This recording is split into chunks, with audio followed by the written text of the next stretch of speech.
தமிழ்நாடு தலைகுனியாது, தமிழ்நாட்டை தலைகுனிய விட மாட்டேன். இதுதான் மாண்புமிகு முதலமைச்சருடைய போர்க்குரல். மீண்டும் அண்ணாவினுடைய குரல் நம்ம சட்டப்பேரவையில் ஒலித்திருக்கிறது. ஆட்டுக்கு தாடி எதற்கு, நாட்டுக்கு ஆளுநர் எதற்கு? இந்த கேள்வியை நேற்றுக்கு மீண்டும் கேட்டிருக்கிறார் நம்மளுடைய மாண்புமிகு முதலமைச்சர். சட்டப்பேரவையிலே அத்தனை மக்கள் பிரதிநிதிகளிடம் அரசின் சார்பாக மக்களால் தேர்ந்தெடுக்கப்பட்ட அரசின் சார்பாக ஆளுநர் வாசிக்கிற முறைக்கு தான் ஆளுநர் உரை. அவர் விருப்பப்பட்டதை, அவருக்கு தோன்றத்தை அவர் எழுதி வச்சுட்டு படிக்கிறதுக்கு பேர் ஆளுநர் உரை அல்ல. அது மக்கள் முதல்ல புரிஞ்சுக்கணும். அப்ப இதான் மரபு. இது அரசமைப்பு சட்டம் சொல்லியிருக்கு. இதை வாசிப்பதை விட்டுவிட்டு அதற்கு பதிலா தமிழ்த்தாய் வாழ்த்து போடுறீங்க, நான் தேசிய கீதம் தானே கேட்டேன்றார். இது ஒரு என்ன சொல்றது, சின்னத்தனமான சிறுபிள்ளைத்தனமான ஒரு குற்றச்சாட்டை சொல்லிட்டு போறார். தமிழ்நாடு அரசு அல்ல, பிற மாநிலங்களையும் அதே தான். அந்தந்த மாநிலத்தின் பாடலாக நமக்கு தமிழ்த்தாய் வாழ்த்து, கர்நாடகாவில் இன்னொரு பாடல் அப்படி இருக்கு. முதலில் அதை தான் வைத்து தொடங்குவோம், நிகழ்ச்சிகள் நடக்கும், நிறைவில் தேசிய கீதம் வாசிக்கும். சரி, இதையெல்லாம் கடந்து என்னன்னா, ஒன்றிய பாஜக அரசு தொடர்ந்து தமிழ்நாட்டுக்கு தர வேண்டிய நிதி தரத்தில்லை.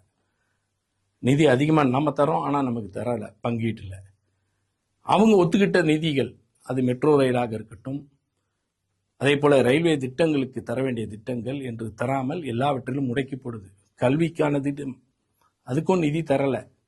இப்படி ஒரு ஒன்றிய அரசினுடைய ஆதிக்கத்திற்கும் நெருக்கடிக்கும் இடையிலும் தமிழ்நாடு இந்தியாவில் முதலிடத்தில் நிற்கிறது. இதை செய்து காட்டியிருக்கக்கூடியவர் மாண்புமிகு முதலமைச்சர் முத்துவேல் கருணாநிதி ஸ்டாலின் என்ற இந்த மாமனிதர். இதை எப்படி நான் வாசிக்கிறது? ஏன்பா ஆளுநர் அவர்களே, நீங்க வாசிக்கிறது உங்க மரபு, உங்களோட கடமை. You are the head of the state. அப்ப நீங்க அந்தபடி தான் வாசிக்கணும். உங்க விருப்பப்படுற உரையெல்லாம் ஆட்டுறதுக்கு இது அல்ல. மாண்புகள், முறைகள் எல்லாத்தையும் மீறி அரசியல் மேடை போல எதோனா பேசலான்னு ஆளுநர் RN ரவி RSS ரவியா மாறிட்டு வந்தா அதுக்கு இடம் இது இல்லை. அதை கூடாது என்று சொல்வதற்கு பேரவைத் தலைவர் மிக தெளிவா சொல்லிட்டார். உங்க வேலை என்னவோ அதை செய்யுங்க, அதை மீறினால் உங்க உரை இல்லை.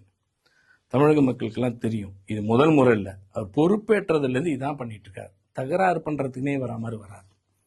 முதல் முறையும் இப்படிதான் வாசித்து விட்டு வெளியில் நடப்பு செய்தார்.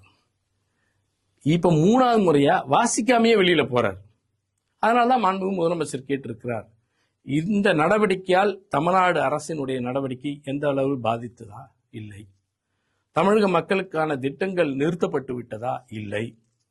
வாசிக்கப்படவில்லை என்பதனால் ஆளுநர் உரை என்பது இல்லாமல் போய்விட்டதா? இல்லை.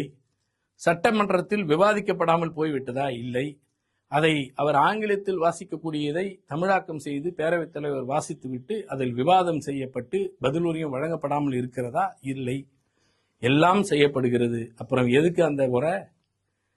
இப்படி ஒரு வெட்டியா ஒரு விஷயம் எதுக்கு அப்படின்றது தான். இந்த முறையை மாற்ற வேண்டும். இது தேவையற்ற முறை.